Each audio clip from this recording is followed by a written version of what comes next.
Hey guys, my guest tonight, Leslie Ghiglieri, has a story to tell about murder and a mother's devotion.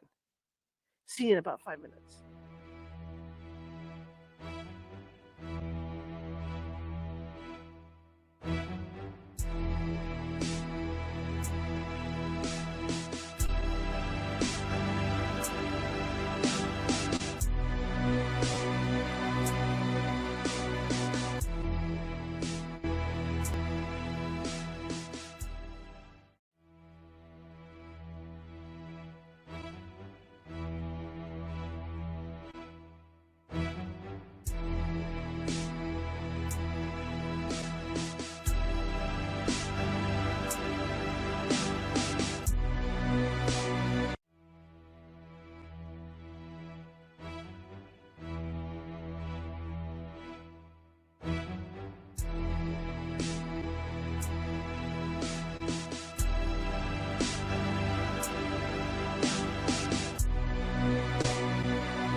Grab your popcorn and snacks. Find a comfy spot, take a seat or lie down, and let me transport you to a place of fantasy, ghost stories, ancient legends, odd creatures, alien encounters, and other magical topics. You may even decide to join the conversation. From faraway lands to your own backyard, with a small dash of pixie dust.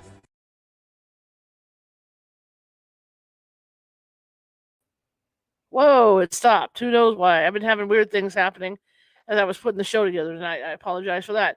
Welcome, welcome, welcome. Turn out the lights and open your minds. There we go. The journey is about to begin. Okay, well, it finished on its own. It's that mystery voice. It's the ghost. The ghost. It's the ghost. Okay, it's gonna be it's gonna be one of those days. You can just tell.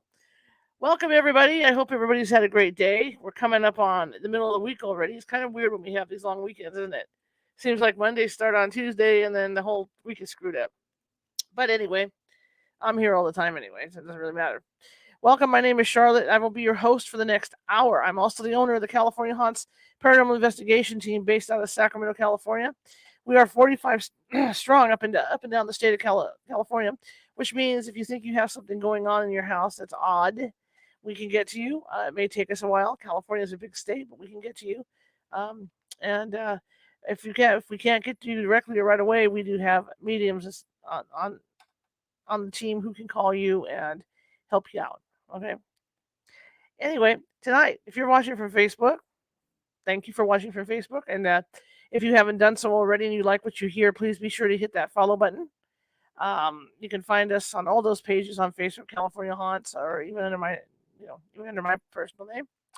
Also, if you're watching from YouTube, let me get my little finger up here. Whoop, there he is. Okay. Down there in that corner where I just pointed is the mascot. He is a ghost with the Sherlock Holmes hat on and the magnifying glass. Click on him and a little subscribe button will pop up. And you can subscribe. And we have 532 videos sitting over there, all varying topics. I'm a journalist by trade, so I like to mix it up. I don't always like ghostly and UFO things. I like to mix it up, like with tonight's topic. I spent almost 6 years as a crime courts reporter. So this topic tonight is right in my alley, right? Also, if you're watching from TikTok and you're just visiting over here, the YouTube for that is youtube.com/& California Haunts Radio. You can find us that way. We are also on Twitter at Cal Haunts. You can find us over there. TikTok, we are California Haunts, all lowercase. Instagram, not California Haunts, but we are Ghosty Gal. That would be me. That's all lowercase. All right. Okay. Well, without further ado, we're going to swing right into this. I've read this book. It's a fascinating book. A very sad book. Tragic. There's tragic stuff in here too. And I think once you hear what the guest has to say, you'll understand why I say that. As a newspaper reporter, I covered a lot. And I was surprised in the small town I was in, Woodland, Yolo County, and all that out here. I was surprised at how much crime there is. And I'm not going to say that it's crime-ridden because it's not fair to say that. I mean, every town has their amount of crime and stuff, but I was really surprised, about the gang. I wasn't on the job 2 days, and there were two gang shootings. To give you an idea. So I was covering stuff like this, and husbands and wives getting into it, and one killing the other, and different things like that. So this story really touched me, and I'm going to let her tell it because she can tell it better than I can. Okay, but yeah. Anyway, my guest is Lori Ghiglieri. Hopefully, I got it right. You see it spelled. Well, you guys say it spelled. You see what I'm saying? I'm always screwing names up. But Lori, I'm sorry, not even Lori. It's Leslie. Oh my God, where am I coming from today? What? Hello, I didn't have my V8 this morning. Leslie Ghiglieri. Dummy. Slap. All right, let me bring her in before I screw something else up. Let's just do it. Hello. Hi. This is just one of those names. Told you I'd screw the name up. Told you I'd find a way. I wasn't expecting the first name to be a problem. I wasn't either till just then. It dawned on me. Bam. Welcome to the show. Thank you. I'm glad to be here, really. Tell us about you, ma'am. About me personally, well, right now I'm retired and I'm writing. I'm thinking about writing a second book, sort of have started on that. But before that, I had a career in primarily law enforcement, different areas of that. I started out as a 911 dispatcher in Santa Cruz, California. then moved up to Southern Oregon, worked for the sheriff's office in Josephine County, and then got a job working as a field representative for a computer system that provided help to law enforcement agencies in the area. So I stayed with law enforcement and really enjoy the work. Awesome. And how did you get to the point where you were writing this book? The book kind of found me. It's a little bit of a long story, but the woman whose son committed the murder of her husband, who the story is about, was a woman that I met at a Valentine's Day banquet in 1986. My husband and I were seated with them at dinner and got to know them in 1986. That was February, and it wasn't until October of that same year that the murder took place. But it was interesting. We had a chance to get to know the couple. I stayed in touch with Cherie, which is the mother's name. It was Cherie and Don Weir. And over the years would see her on occasion. And then in 2016, she expressed to me she had always wanted to share her story of what had taken place and mostly the aftermath of it. You have to know what took place in order to understand the aftermath. So, but she thought she had a message of how she dealt with her grief and how she dealt with her son, who was the one that was responsible for the death of her husband. So we entered into an arrangement, and took me 5 years to complete the book. It came out in June. I understand about, gathering the information to put the book together, because as a crime beat reporter, I mean, I was at the courthouse pulling files and all that stuff and right after a murder, I mean, they would send us out to wherever to do interviews as well. And it's not an easy job. Yeah, that took me a little by surprise, Charlotte. Actually, I thought I like to write, always have, and had done some writing in my work. But I thought this story wouldn't be a hard one to do. I thought all the information was there for me. I just had to put all the information in order and write it so it flowed as a story. But I had no idea, just talking to the mother for hours and hours, getting her story through, interviewing her, and then going through the court reports as well as the psychiatric evaluations. It was just a lot more than I realized. Absolutely. Yeah, it's really hard to do that. I can tell you from firsthand knowledge, 6 years of having to go through court files. Now, it's my understanding, I read your book, fascinating book, absolutely fascinating. You did a fantastic job. Thank you. So the son in question was adopted, correct? Yes. Because they were having trouble having kids. Right. When they married, they both had the desire to have a large family, and it was meant to be. She didn't get pregnant. It had been 8 years into the marriage, and they thought if they were going to start a family that they needed to consider adoption. They sought out infertility help, but that was back, in 1970. So, it's still hard now for couples, but in the late 1960s, they decided that they would go through with an adoption and ended up adopting this little boy in 1970 at 3 weeks of age. Oh. And then, as luck would have it, 5 months later, she got pregnant, right? No, actually, it was 5 years later. Okay, I misread it. Okay. Yeah. So, he was an only child for quite a while. She still did not get pregnant. And actually, she was of the age that they were considering adopting a second child. And at that time, it was then, as fate would have it, she found out she was pregnant. So that was interesting. I apologize. My mind is like, I don't know what happened to my mind. So what was their family life like? The family, when they first met and were their early years of marriage, they lived in Southern California. That's where they met, but they were both really outdoors people, and they wanted to live a lifestyle that was different than California. Mhm. And they had dreams of coming to Oregon. So in 1970, they had come up to Oregon and decided they were just captivated by Southern Oregon, the valley, the Applegate Valley in particular. And so their dream was to have that kind of a lifestyle, the hunting, fishing, rafting, everything that's involved in living in a recreational area like the Applegate Valley. So that was the husband's dream. The wife loved fishing as much as he did. So that's the way they had beautiful rural property that they were transforming. So they were living in the country. They were doing outdoor activities, and the husband wanted nothing more than to have a relationship with his son where they could enjoy those things together.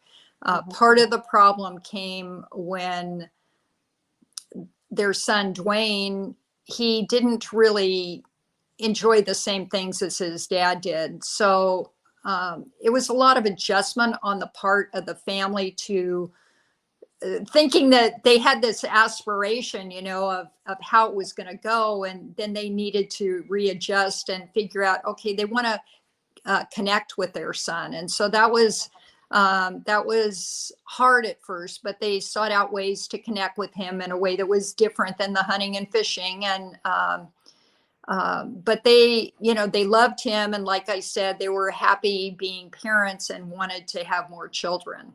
Mhm. Mhm.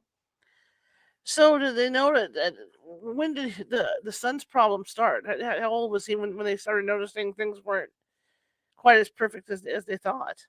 Well, he had some physical manifestations of some problems that might have, had something to do with his behavioral things. Mhm. He had asthma. He had some blood in his urine that indicated protein problems. He had hearing problems.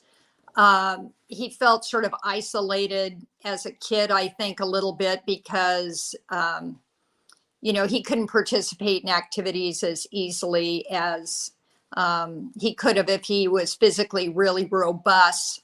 Um, um, so they got to, he was about 4 actually, when there was first something that was really a red flag.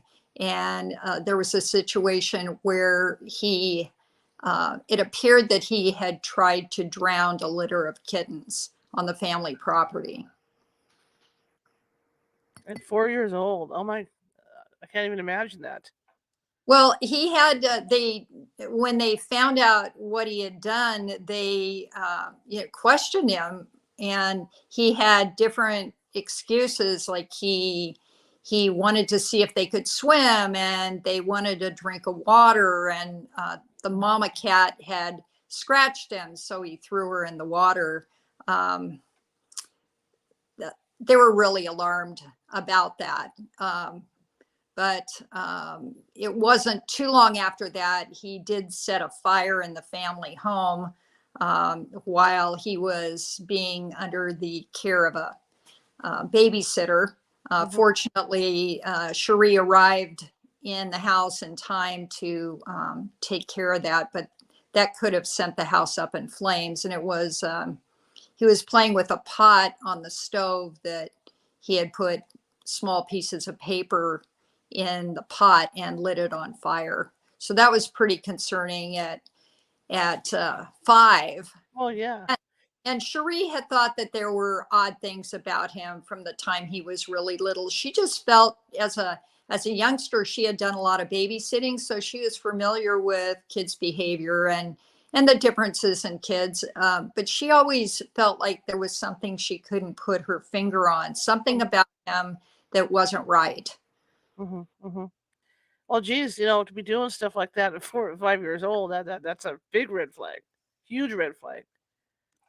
So Well, what? Go that's ahead. kind of looking back a little bit, Yeah, yeah. So once he started doing stuff like this, did they talk to doctors and all that to get the information? Well, she did seek out counselors. She went through the mental health department and talked to people, and it wasn't until much later that what was really going on with him was actually diagnosed. But as a youngster, she she tried to get it pinned down just because she knew something, and nobody could really identify it. And mental health um, diagnosis still are hard for people. And this was back in probably the early 80s, and so people would try, and they didn't know that he actually had a mental health disorder. They, as he got older and he was manifesting more and more problems as a teenager with typical sort of rebellious teenager behavior, there were other things that were feeding into it, and they just were pretty helpless as far as getting anybody that could give them direction. And then when Dwayne got old enough to actually participate in counseling, of course, he didn't want to go, didn't see any reason he needed to go. So he wasn't a willing or involved participant. So it's very hard on Cherie at that time. They were just a very middle of the road income family. They were putting out a lot of money for these counseling sessions that weren't helping. In fact, things were just getting worse. And didn't he start taking drugs too? He did. And the way that began was Dwayne really had an enjoyment for music. And that's one of the ways that they found that they could connect with him, at least understand him a little more and be involved in what was of interest to him. And so that interest in music ended up also including he wanted to be part of a band. And at 12 years old, there were some guys he found at school that were also interested in music and invited him to come join this band that they had going. Reluctantly, Cherie, who was I would say a very protective parent, just wanting to make sure who he was around, wanting to make sure that it was a safe environment. Didn't know the parents, didn't know the kids, felt kind of uneasy about the whole idea, but wanted him to have friends and didn't want to, throw a wet blanket on his activities. After a phone call with the mother, allowed him to go up there. What ended up happening up there was the parents were growing marijuana and sharing it with the boys. So that was his introduction to the drug world. And Dwayne found early on that he liked anything that would get him high. And it just got more and more serious with harder and harder drugs. And how did he get the drugs? Like you say, initially it was his friend's parents. But I mean, if he got into harder drugs, he had to have another source, right? Well, that's true. But I think what happened, from the best I can figure out, is since he was friends with the parents, he could get marijuana from them, which he could in turn trade for other drugs with other kids. And it was when he was in high school, they had switched him to a Christian high school, thinking that would support their values. They were a Christian family, and they were hoping a school that had maybe stronger rules and more, maybe just more parameters on the students would be helpful. But what happened there was two of the kids that Dwayne became friends of stole Valium out of their mother's medicine cabinet. She had cancer and she had Valium, and the kids stole the Valium out of her medicine cabinet and traded it for marijuana from Dwayne. So he found a way. Yeah. Yeah. So as far as his behavior goes at this point, was he having he still had the behavior problems, but it was being compounded by smoking the weed too, right? Yes, absolutely. Yeah. And he was always very to himself, pretty much a loner, and the smoking weed just increased that with him. He just became more withdrawn and um, just used whatever he could to just to get high and just to I don't know. I mean, it was just to be away from things and people. Hmm. And what was the home life like at that point?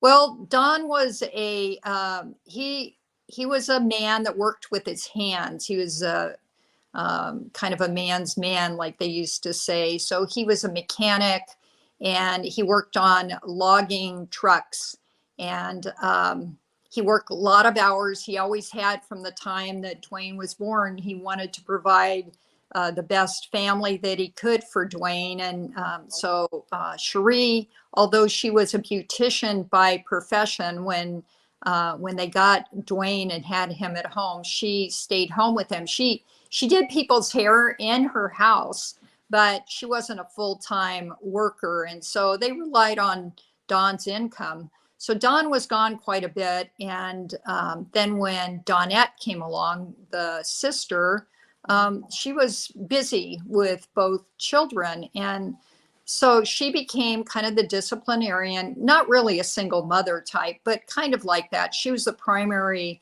caregiver, so she was responsible for the discipline, and Don was still very involved, but so he was gone a lot. Cherie was taking over most of the discipline, and just trying to set more and more barriers, really, or parameters, or something to contain Dwayne, who was seeming to be more and more out of control. He would be told when his curfew was, and he wouldn't show up on time, and Hmm. and then they would cut his curfew down even more, and then they wouldn't let him go anywhere, and then he would just run away, and he was shoplifting, and he was stealing from family members, Hmm. and it just getting worse. And this was a small town, right? I mean, this wasn't a big city. Yeah, it's really small. Murphy's a tiny town. I don't even know um, what the number of people are that live right there, but it's basically a gas station, convenience store, a little restaurant, a few markets and in that area, but schools. But the town of Grants Pass, which isn't that much far away, but Right. it's a little bit bigger. So yeah, it's very rural. Actually, I lived in Montague for a while.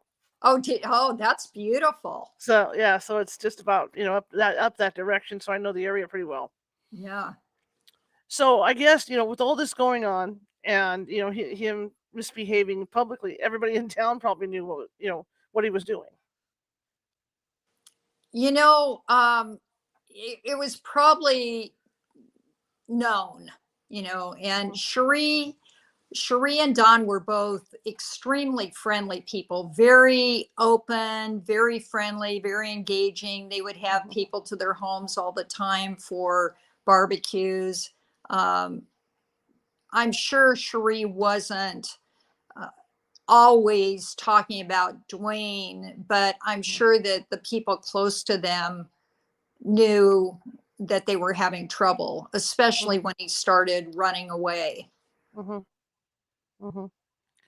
So were they able to get any help at all at that point with him? Excuse me? Were they able to get any help at all at that point with him, or were they just dealing with it themselves? Yeah, they were pretty much dealing with it themselves. Like I said, at that point, when Dwayne was old enough to really participate in some kind of counseling that would have maybe benefited him if he had been in a place where he would listen, he wouldn't go. Yeah, he was like, if you want to go, but I don't need to go. I don't see any reason. So they just didn't. Let me ask you this, and I did read your book is really well written. I love the book. The Thank chapters, you. everything's laid out so nicely.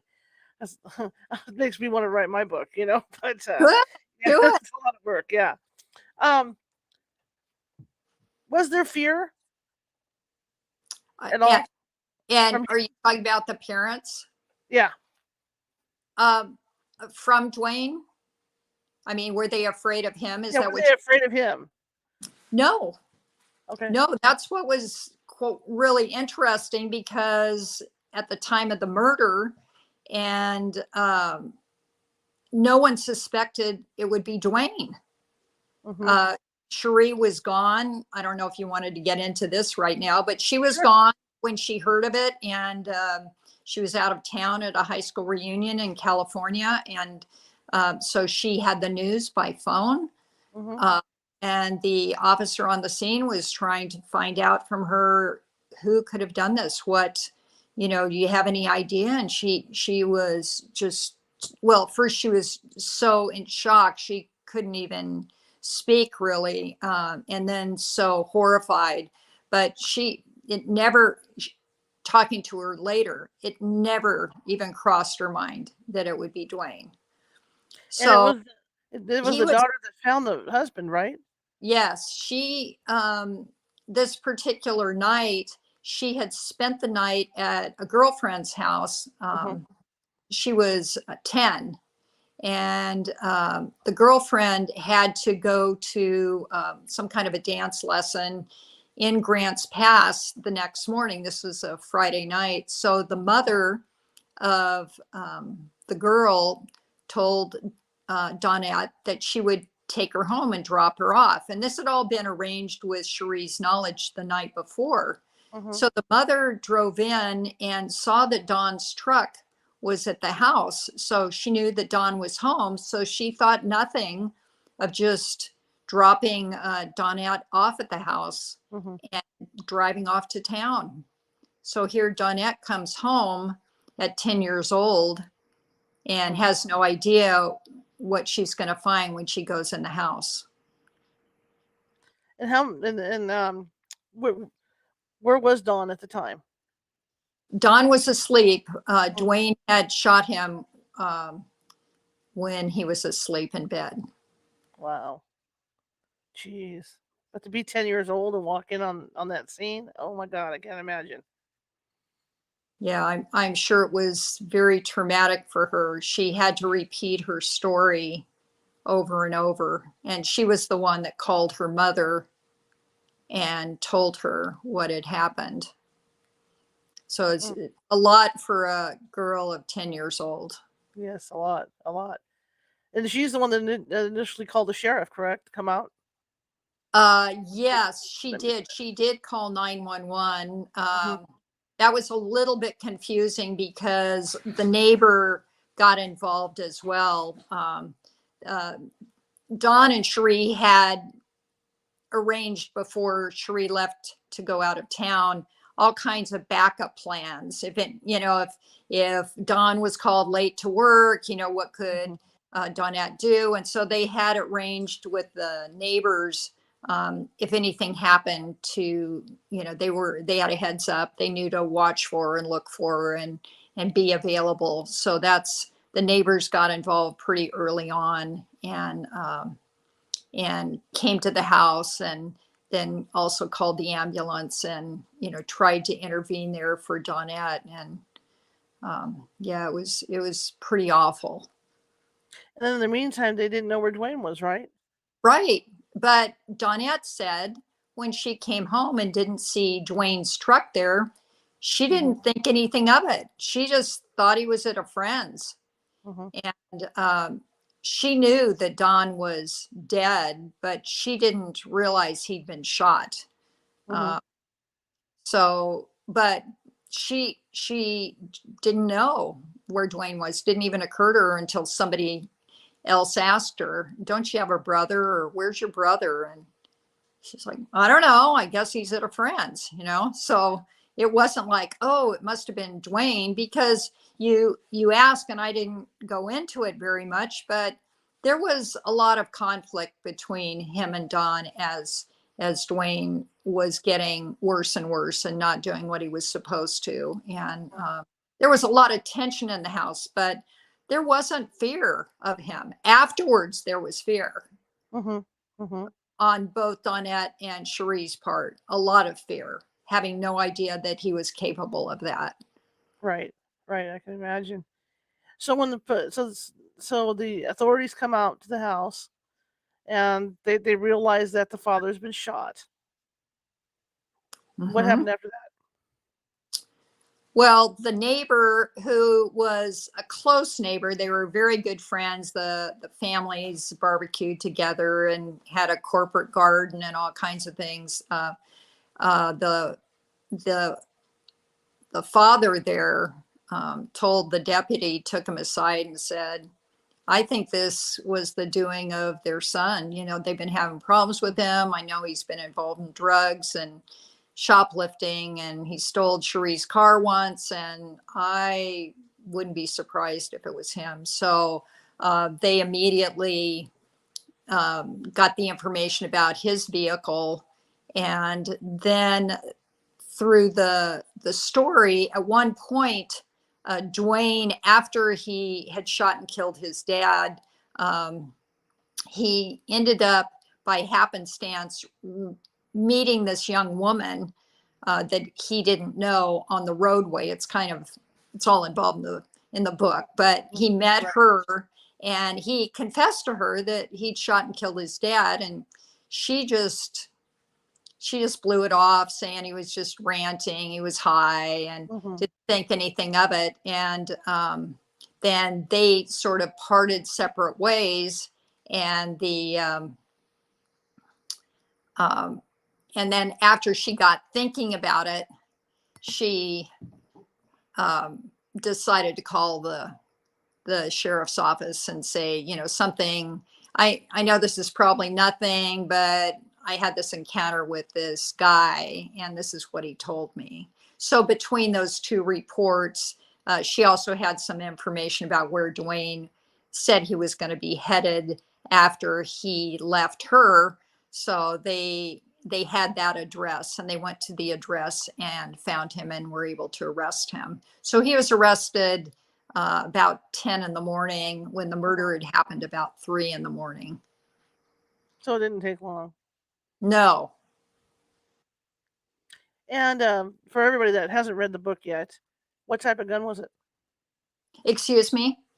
For the people that haven't read the book yet, what type of gun was it? Oh, it was a 30-30 hunting rifle, a deer rifle.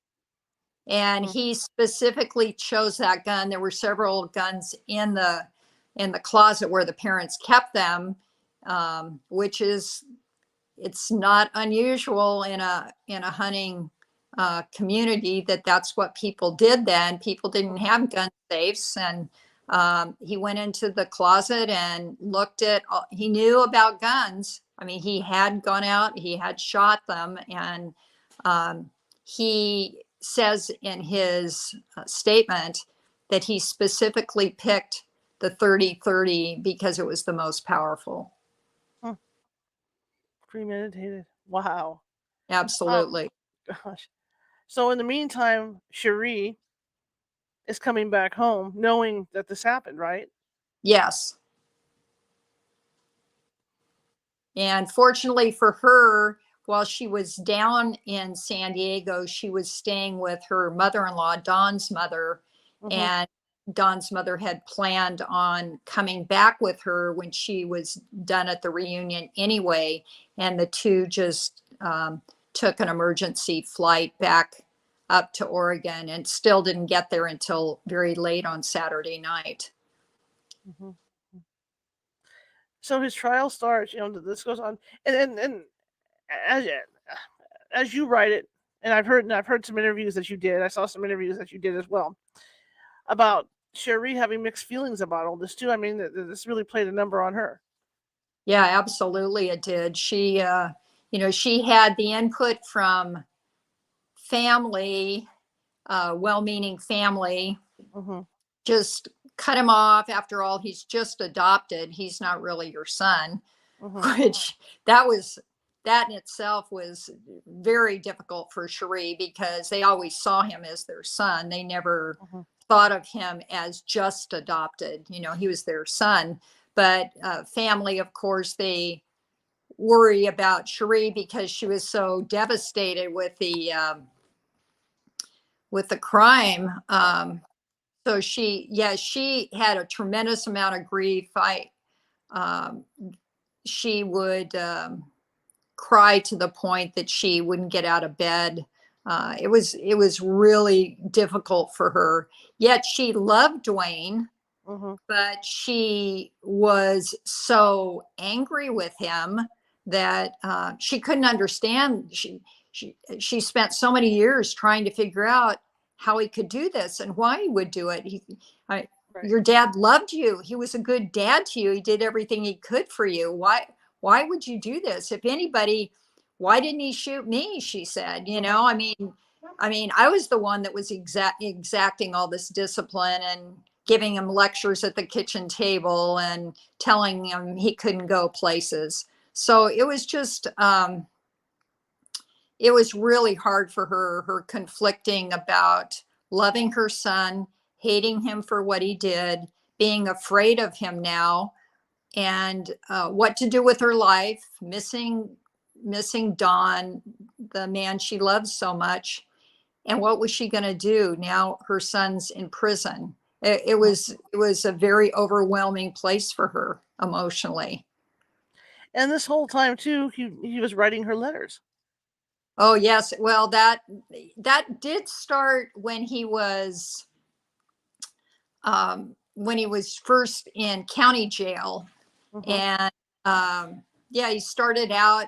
You could tell by the letters that he wasn't accepting the finality of what he had done. He spoke about it sort of casually, and like he told Cherie that he thought he should be on house arrest, you know. And I mean, he just had a very odd reaction to it, even after he had plotted it out, that he just sort of thought, well, now we've got to move on now, you know, just not having any thought of how it had impacted everybody around him, which of course was an indication of the fact he was a sociopath. In the meantime, she's just and the way you wrote the book, it just broke my heart. You know how torn up she was, and you know, having to think about her son and then think about the husband at the same time, and then these letters are coming in that he's writing, and this is like, we're talking, you know, like almost 400 letters he wrote her. Yes, it is. And yeah, she was horrified because, especially in the beginning, all it was blaming. And I've been thinking about this, why all this happened. And then he'd spout off, you know, it's because you did this to me and because dad did that to me. And just these horrible letters that, and then he was getting in trouble in prison and he was being thrown in the hole. And he just had these rants that didn't make any sense. And she got to where she let the letters pile up on the counter, and she just wouldn't open them. And she did. She was, like I said before, they were a Christian family, and she was going to church at this time. She was very connected with the people in this church. It was a small church. And she went in regularly and would talk with the pastor and show him the letters. And, you know, I think it was really helpful for her to have that community of support. That was so important to her, because just being bombarded with these letters, and of course, as a parent, I'm sure she had those moments. Should we have done more? Should we have done less? Maybe we shouldn't have given up on the counseling. Maybe we should have made him go. And of course, she's hearing from him how it's all her fault. But she knows that that's really not so. And it was a lot. And then here she is. She suddenly has to financially take care of the family. She just had a lot going on. And then here's her daughter, and her daughter's kind of having to sometimes fall into the role of the mother, because the mother's having so much emotional grief that she can't take care of things, like this, almost like a major depression, a severe depression. And so the daughter finds that she has to try to help her mother. And then the mother feels guilty because here she knows she should be helping the daughter and she can't even take care of herself. It was very difficult. So the church was real important for her at that time. And ask about the daughter. Did the daughter have any mind issues because of finding the father? Well, I've been very careful about what I say about the daughter because she's been helpful to me about information from a book, Mhm. very helpful. And so she recalled things for me, even though it was in statements. She told me about finding her dad and about different things with Right. Dwayne. But I'm sure it's affected her deeply. Mhm. And she had one opportunity where she wanted to talk to Dwayne early on before he was sentenced, and told him she wanted an answer too. Why did you do this? Why'd you do this to our family? Why'd you murder dad? And he just kind of shrugged, and there was no response really. He was just didn't answer her really. And she just told her mom, you can visit him, but I don't want to. That's the last time that she cared to see him. She did see him in court when she had to testify about finding her dad. But after that, she didn't see him again. Were there issues between the two of them growing up at all? If you ask her, it was brother and sister conflicts, like who was going to do the dishes, and they might shove each other around if, well, I told you to clean that up or something like that. But he was older than her, Right.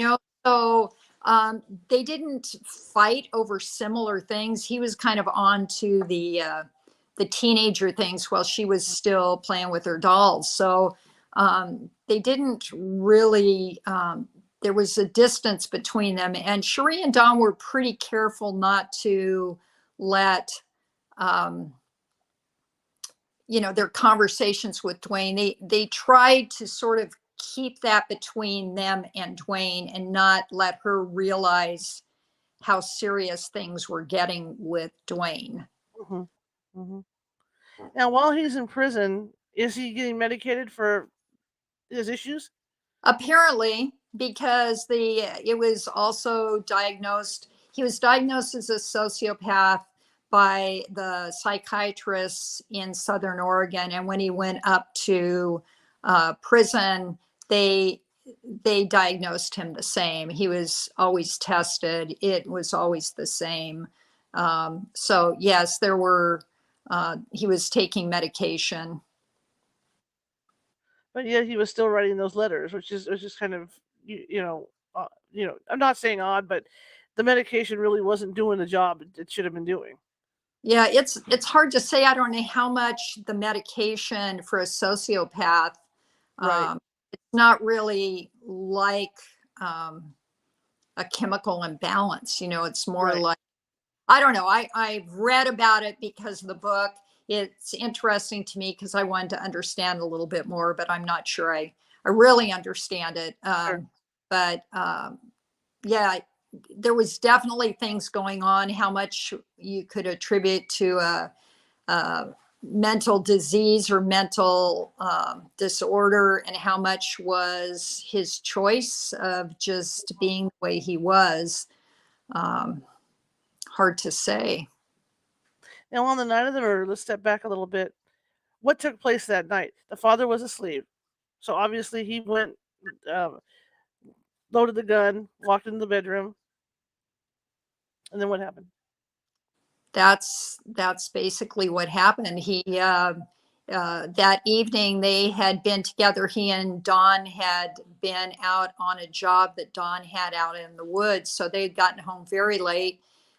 Don had been on the phone talking to Cherie because they spoke each night, And then Don had gone to bed, and Dwayne had taken beer out of the refrigerator and was just downing can after can of beer. Plus, he had Valium. He had access to Valium that he was taking. He also had weed that he was smoking. So he was just doing what he did, but more of it. And he was waiting his time until he decided his dad was asleep and that he would go in and shoot him. Awful. Just awful. Now, Cherie, after going through all this, comes to you and says and asks you to write a book, correct? Yes. Oh gosh. Yes. But see, that was in 2016, and a lot had happened between her and Dwayne over those years, over the 350 letters that he wrote her. And there was a lot of time in between where she didn't see him. She went for, after he was sentenced, she saw him one time. And then she didn't see him again for 12 years. Wow. So, but the letters continued off and on in varying degrees of hostility. Periods where he told her that he was involved in homosexuality. At one point, he told her he thought he was transgender and he wanted to be put on medication, estrogen therapy. And she was just bombarded with all kinds of things through the years that just she couldn't believe, like, what's next, and she continued to see him, and she felt for herself that at some point she needed to forgive him. And she wasn't really sure what that looked like, but she wanted to, but she didn't. I mean, it was such a grievous crime, and she was so affected by it and saw the effect on her daughter. It was very hard for her to come to any sort of reconciliation about all of that. So she had promised at the time that they adopted him to take care of him until he was 18 and be a parent. So she put up a lot of parameters under what kind of relationship she would have with him, but she continued to let him know that she cared about him. She wanted to know how he was, that she was there, but she was not going to be manipulated by him, and she was not going to give him things that he wanted. He would ask for money and that kind of thing. But it was interesting as time went on, some changes that through the letters changed her mind about him. But it was a long time. It was a long time in coming. So she asked you to write the book, and you were kind of on the edge about it, right? About putting this book together for her. Well, honestly, no, because I thought that I was excited about doing it. Like I said, I'd always imagined in my mind to write a book. So I loved Cherie. She was just she was such a warm and genuine woman, and she made everybody feel like they were her best friend, not in a disingenuous way, but more she made everybody feel important.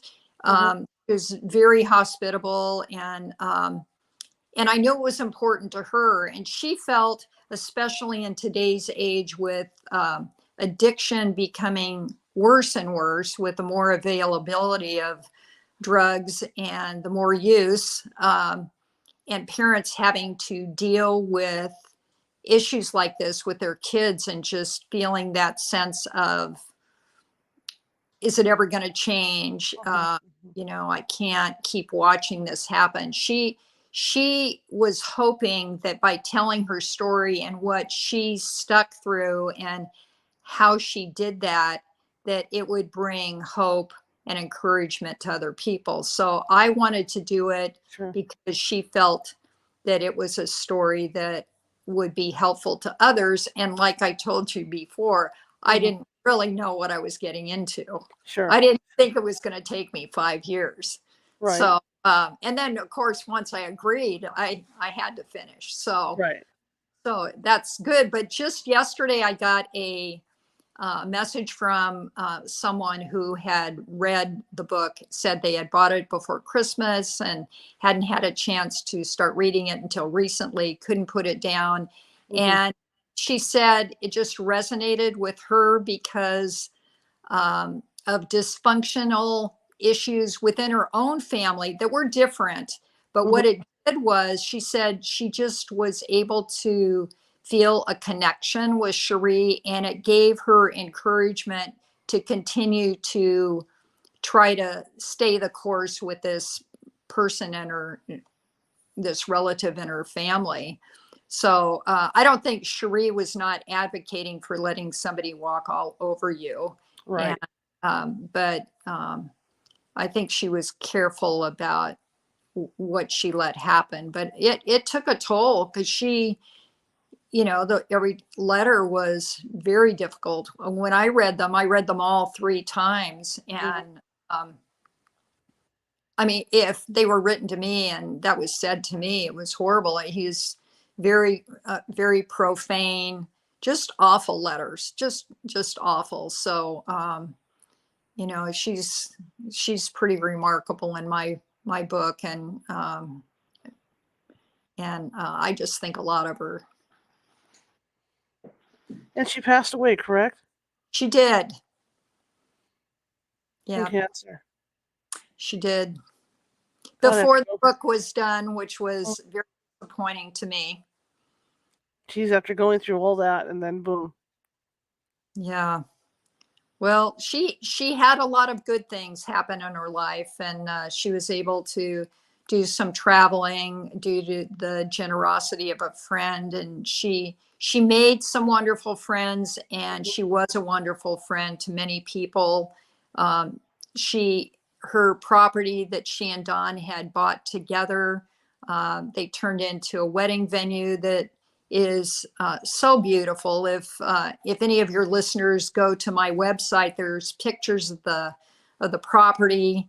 It was just scrub when they scrub poison oak and madrones and thistles, and they just turned it into this magical, beautiful place. So she never remarried, but she's I admire her a lot. And her daughter lives on the property. Yes, she does. Interesting. Yeah, I saw a newspaper article about you writing the book, and they interviewed her. And it was a very interesting article about her living on the property and everything, and turning over that new leaf, and having helped her mom turn it into the wedding venue and all that. Charlotte, you're sounding a little raspy on my end. I don't know if it's Something's going on. It's kind of a something weird's going on. All kinds of weird thing going on today. Yeah, very odd. Maybe I should put my charger in and connect it here. I just want to make sure we have. Do I sound clear to you on your end? You're kind of rough. That's weird. I don't know what that is. Strange. All right. Anyway, she'll be back. She'll be back in. What a story, huh? And the book, if you get the chance to get it, I'll show you guys the book. And be sure to get. I mean, the book is incredible. I could not put it down when I was reading it. It's just so sad. Everything that came about with it. It's just so sad. Really sad. It's called The Decision to Kill, and I just can't imagine. The 10-year-old walking in and finding the father. I can't imagine what the wife went through. All those years, and then they end up getting diagnosed with cancer. Horrible, horrible, horrible, horrible, horrible. But like I said, if you get a chance to get this book, don't pass it up because it's a fantastic read. I mean, she really did the hard work on it. Hopefully, she comes back in. Maybe, maybe not. It's kind of nice. Everything's gone wrong with this show tonight anyway, so why shouldn't this? Okay, let me see what's going on. Okay, anyway, it's almost time to wrap up anyway, so I think we're gonna wrap up. Um, we've got about 5 minutes to go, so let's just do our usual close on the show. If you like the show, share it with 5 people. Share it with 5 people. If you hated the show, share it with 5 of your enemies. We're equal opportunity here at California Haunts Radio, and yeah, just like it. And again, if you're watching from I'm kind of off today for some reason. If you're watching from Facebook, please be sure to hit that like button and that follow button if you haven't done so already. If you're watching and listening from YouTube and you like the show, please hit that like and follow button. I would appreciate it. And yeah, and tomorrow we're shifting gears a little bit. We're going to have a medical intuitive on with us.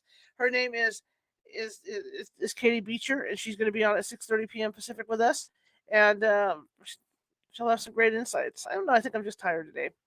But anyway, I want to thank you all for coming. I really appreciate it. And I will see you guys tomorrow at 6:30. Okay? Have a good one.